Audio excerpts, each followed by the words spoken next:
ನಮಸ್ಕಾರ ಎಲ್ರಿಗೂ. ವನಿತೆ ಕನ್ನಡ ವಾಹಿನಿಯ ಮತ್ತೊಂದು ವಿಡಿಯೋಗೆ ಎಲ್ರಿಗೂ ಆತ್ಮೀಯ ಸ್ವಾಗತ. ಇಂದಿನ ಮೊದಲನೇ ವಿಷಯ ಸಸ್ಯಲಹರಿ. ಬೇಸಿಗೆ ಕಾಲ. ನಮ್ಮ ಮನೆ ಅಂಗಳ ಬಿಟ್ಟು ಸಾರ್ವಜನಿಕ ಸ್ಥಳದಲ್ಲಿ ಒಂದು ಗಿಡ ನೆಡಬೇಕು ಅಂತ ಯೋಚಿಸಿದಾಗ ಸ್ಥಳ ಎಲ್ಲಿ ಅನ್ನೋ ಪ್ರಶ್ನೆ. ನಾನು ಓಡಾಡೋ ಸ್ಥಳದಲ್ಲಿ ಗಮನಿಸಿದ್ದು ಇದೊಂದು ಪಾಟು. ಅದರಲ್ಲಿ ಗಿಡ ಹಾಕೋಕ್ಕೆ ಮುಂಚಿತವಾಗಿ ಏನು ಮಾಡಬೇಕು ಅಂತ ವಿಚಾರಿಸ್ಕೊಂಡೆ. ಒಂದಿನ ಮುಂಚಿತವಾಗಿ ಒಂದಷ್ಟು ನೀರನ್ನು ಆ ಪಾಟ್ಗೆ ಹಾಕಿ ಬಂದೆ. ಮರುದಿನ ಮಣ್ಣು ಮೆತ್ತಗಾಗಿತ್ತು. ನಮ್ಮ ಮನೆಯಲ್ಲಿದ್ದ ಒಂದೆರಡು ಗಿಡನ ಅದರಲ್ಲಿ ಹಾಕಿ ಬಂದೆ. ಹೀಗಿತ್ತು ಇಂದಿನ ಸಸ್ಯಲಹರಿ. ಈಗ ಮತ್ತೊಂದು ಮುಂದಿನ ವಿಚಾರ ಅಂತಂದರೆ, ನಮ್ಮ ಸ್ಕೂಲ್ ಟೀಚರು ನನ್ನ ಮತ್ತು ವನಿತೆ ಕನ್ನಡ ವಾಹಿನಿ, ವನಿತೆ ಮಹಿಳಾ ವಾಣಿಜ್ಯೋದ್ಯಮದ ಬಗ್ಗೆ ತಮ್ಮ ಪ್ರತಿಕ್ರಿಯೆಯನ್ನು ಅವರ ಧ್ವನಿಯಲ್ಲಿ ಕಳಿಸಿದ್ದಾರೆ. ಅದನ್ನು ಕೇಳಿ ನನಗಂತೂ ತುಂಬ ಖುಷಿಯಾಯಿತು. ಅದನ್ನು ನಿಮ್ಮ ಜೊತೆ ಹಂಚ್ಕೊಳ್ತಿದ್ದೀನಿ. ಧನ್ಯವಾದ. ನಮಸ್ಕಾರ ಚಂದ್ರಾಬಾಯಿ. ನೀನು ಸ್ಕೂಲಲ್ಲಿದ್ದಾಗ ನಿನ್ನನ್ನು ನನಗೆ ಅಷ್ಟೊಂದು ಪರಿಚಯ ಇರಲಿಲ್ಲ.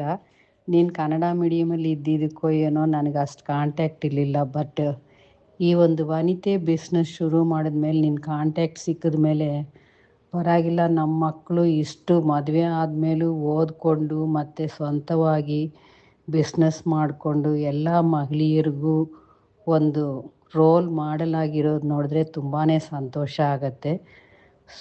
ನಮ್ಮ ಸ್ಟೂಡೆಂಟು ಅಂತ ಫಸ್ಟ್ ನಿನ್ನ ಹತ್ರ ತೊಗೊಂಡೆ. ಆಮೇಲೆ ನೋಡಿದ್ರೆ ಎಲ್ಲನೂ ತುಂಬ ಇಷ್ಟನೂ ಆಗ್ತಾಯಿದ್ದು. ಅದಕ್ಕೆ ತಕ್ಕಂಗೆ ಮೆಟೀರಿಯಲ್ಸು ಇದೆ.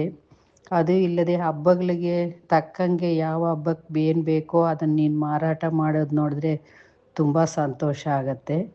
ಮತ್ತು ಈ ಬಿಸ್ನೆಸ್ಸನ್ನು ನೀನು ಒಬ್ಬಳು ಮಾಡೋದು ಇಲ್ಲದೆ ಬೇರೆಯವ್ರಿಗೂ ಹೆಲ್ಪ್ ಮಾಡೋ ರೀತಿಯಲ್ಲಿ ಈ ಕುಚ್ಚು ಕಟ್ಟೋದು, ಸೀರೆ ಪ್ಲೇಟ್ ಇದು ಮಾಡೋದು, ರೆಡಿಮೇಡ್ ಆಗಿ ಉಟ್ಕೊಳ್ಳೋ ಥರ ಅದೆಲ್ಲ ನೋಡಿದಾಗ ಬೇರೆ ಮಹಿಳೆಯರನ್ನು ನೀನು ತುಂಬ ಉತ್ಸಾಹ ಕೊಟ್ಟು ಅವ್ರಿಗೂ ಬಿಸ್ನೆಸ್ ಮಾಡಿಸ್ತಾ ಇದೀಯ. ಸೊ ತುಂಬಾ ಸಂತೋಷ ಆಗ್ತಾಯಿದೆ ನೀನು ಈ ರೀತಿಯಾಗಿ ಮಾಡೋದು. ಮತ್ತು ವನಿತೆ ಚಾನಲ್ಲು ನನಗೆ ತುಂಬ ಇಷ್ಟ ಆಯಿತು.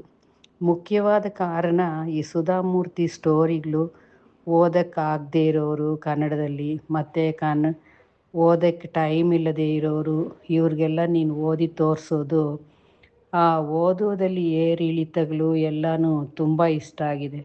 ನಾನು ಟೈಮ್ ಸಿಕ್ಕಿದಾಗೆಲ್ಲ ನೀನು ಕಳಿಸೋ ಅದನ್ನು ಕೇಳಿಸ್ಕೊಳ್ತಾ ಇರ್ತೀನಿ. ಸೊ ನಿನ್ನ ಒಂದು ಈ ಬಿಸ್ನೆಸ್ಸು ಚಾನಲ್ಲು ಚೆನ್ನಾಗಿ ಮುಂದುವರಿಲಿ ಅನ್ನೋದು ನನ್ನ ಇಷ್ಟ. So wish you all the best for your business and channel both. So ಈ ನಿಮ್ಮ ಮಕ್ಕಳು ಅಷ್ಟೇ ಎಷ್ಟು ಚೆನ್ನಾಗಿ ನಿನಗೆ ಹೆಲ್ಪ್ ಮಾಡಿಕೊಂಡು ಓದ್ಕೊಂಡು ಇರ್ತಾರೆ. ಅದೆಲ್ಲ ನೋಡಿದಾಗ ನೀನು ಕೆಲಸಕ್ಕೂ ಹೋಗಿ ಇದನ್ನೂ ಮಾಡಿಕೊಂಡು ಮಕ್ಕಳನ್ನೂ ನಿಭಾಯಿಸೋದು ನೋಡಿದ್ರೆ ತುಂಬ ಸಂತೋಷ ಆಗುತ್ತೆ. ಧನ್ಯವಾದಗಳಮ್ಮ. Wish you all the best again.